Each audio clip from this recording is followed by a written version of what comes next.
In the gospel reading today, in the first reading today, we hear a couple of things that are very, very important for us because they lay out some lessons that are very clear and very strong. And so we have to look at what the Lord is saying. First of all, God sends Saul into battle. And these were people who were killing their own babies. These were people who were worshiping false gods. These were people who were doing some really horrible things. And so they were to be destroyed.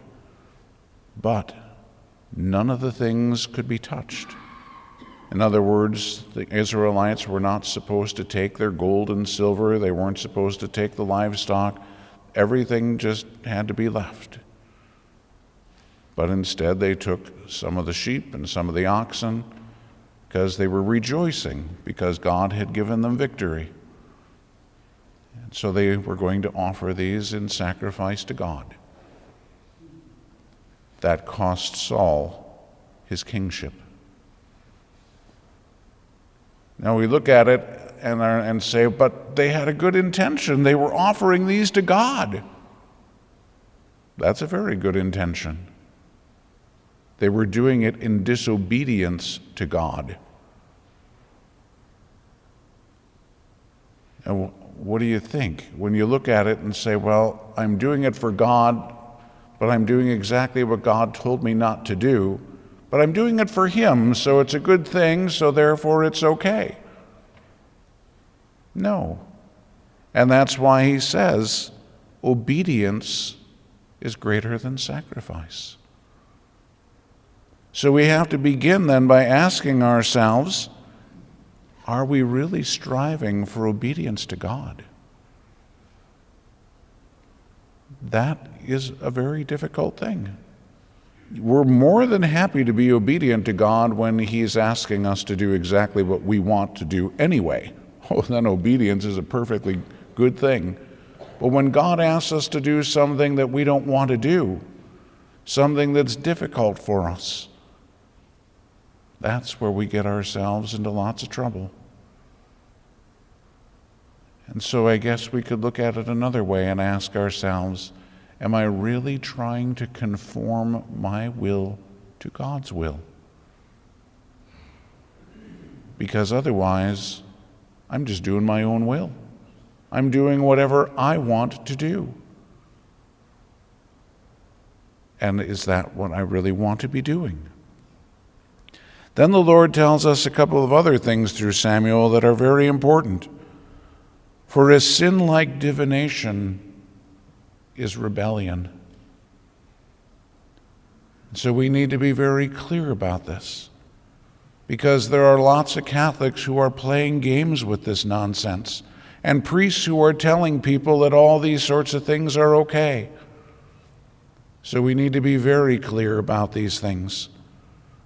Witchcraft or tarot cards or horoscopes or any of these kinds of things are mortal sins. They are not okay. It is absolute rebellion against God because we're looking at it and saying, oh, if I have my palm read, that'll tell me my future.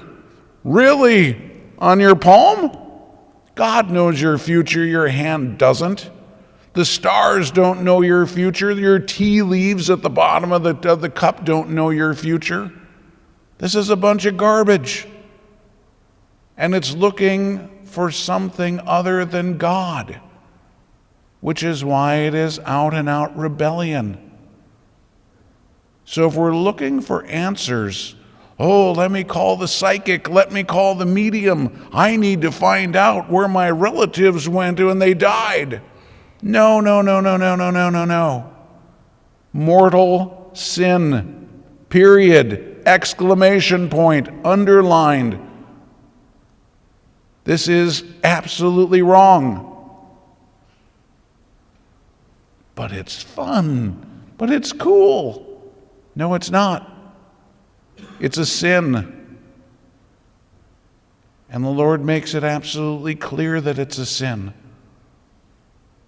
And there is no way of tap dancing around it. I'm just doing it because it's fun.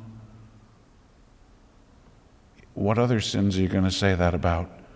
I'm just committing adultery because it's fun. Yeah, it doesn't work.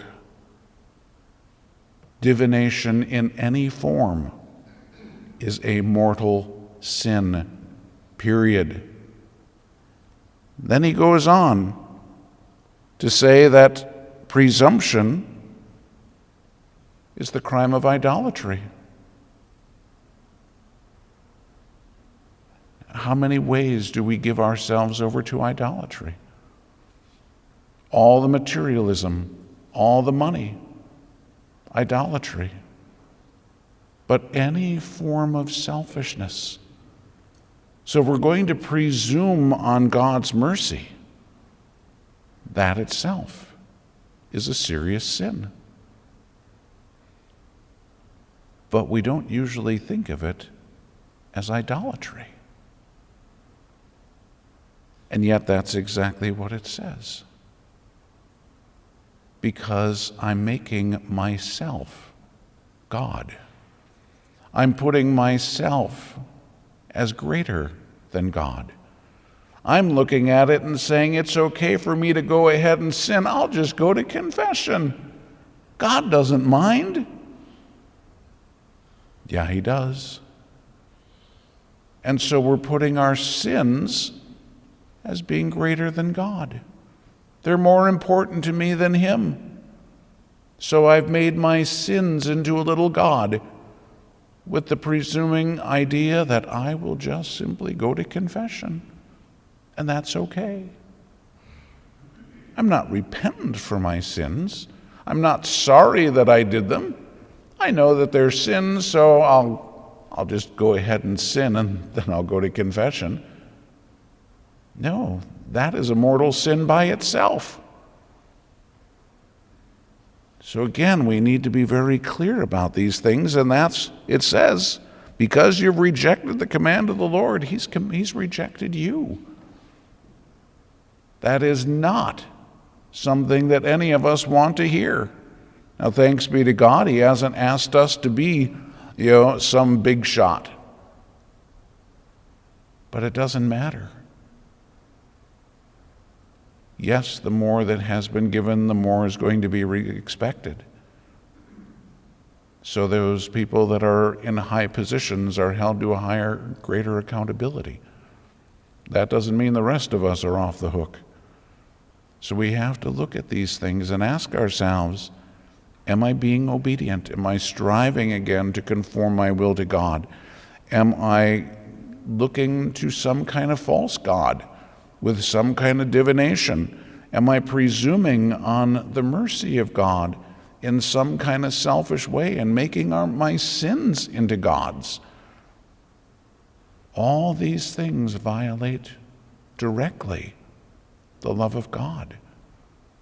And so if we're going to say that the love of God is the greatest of all the commandments, and we look at these things and see that they go directly against them, then it comes right back to that question, whom will I serve? Is God really the priority?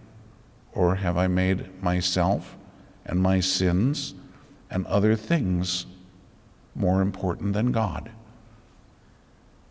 That's what we have to be looking at, because these things have major consequences.